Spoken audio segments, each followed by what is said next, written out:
இன்னைக்கு ஒரு சந்தோஷமான தினம். ஒரு நீதிபதி எப்படி இருக்கணும்னா, சமன் செய்து சீர்தூக்கும் கோல் போல் அமைந்து ஒரு பால் கோடாமை சான்றோர்க்கு அணின்னு ரொம்ப அழகா வள்ளுவர் சொன்னார். அதே போல 2 சான்றோர்கள் பார்க்கலாம்.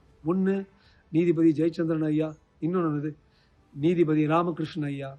எந்த பக்கமும் சாயாம ஒரு நீதி பாதை அறப்பாதை பிறழாமல் ரொம்ப அழகா இன்னைக்கு திருப்பரங்குன்றம் தீபத்தூண் உடைய தீர்ப்பை வழங்கியிருக்காங்க. சிறுபிள்ளைத்தனமாக நமது மாநில அரசு இப்படி பண்ணா அவங்க கோச்சிப்பாங்க, அவங்க முஸ்லிம்ஸ் கோச்சிப்பாங்கன்னு சொல்றது ரொம்ப சிறுபிள்ளைத்தனம். அப்படி நினைக்க கூடாதுன்னு சொல்லியிருக்காங்க. இது ஆல்ரெடி எஸ்டாப்ளிஷ் பண்ண நிரூபிக்கப்பட்ட ஊர்ஜிதப்படுத்திய உண்மை. அதனால் இந்த பகுதி அந்த தீபத்தூண் உட்பட திருப்பரங்குன்றத்துக்கும் முருகனுக்கும் சொந்தம்ங்கிறதுல எந்தவித ஒரு மாற்று கருத்துன்னு சொல்லியிருக்காங்க. யார் வேணா 1000 பேர் போய் ஏத்திக்கலாம்லாம் சொல்லல, கலட்டாயிடும். தேவஸ்தானம் உங்களுக்கு வேணுமா, தேவஸ்தானம் இருக்கு, அவங்க போய் ஏத்தி வரட்டும். அது ரொம்ப ஒரு நியாயமான ஒரு கருத்து. Not open to public. நான் ஒரு ஹிந்து, நான் போய் லைட் பண்றேன் அப்படிலாம் இல்லை. தேவஸ்தானம் பண்ண முடியும். எப்ப பண்ண முடியும்? கார்த்திகை தீபம் அந்த நாள் அன்னைக்கு மட்டும், அந்த திருநாள் அன்னைக்கு மட்டும் பண்ணலான்னு நடுநிலைமைக்கு ஒரு உதாரணமாக, ஒரு எடுத்துக்காட்டாக இருக்கின்றது இது. நான் கடைசி பகுதி நான் என்ன சொல்றேன்னா, இதை நம்ம அறநிலை அமைச்சகம் திருப்பியும் இங்க உச்ச நீதிமன்றத்துக்கு எடுத்து போகணும்னு சொல்லாம, நான் பிடித்த முயலுக்கு 3 கால்னு சொல்லாம நடந்துச்சு. ஒரு சில மக்களுக்கு ஒன்று கேட்டாங்க, அது பண்ணிட்டாங்க.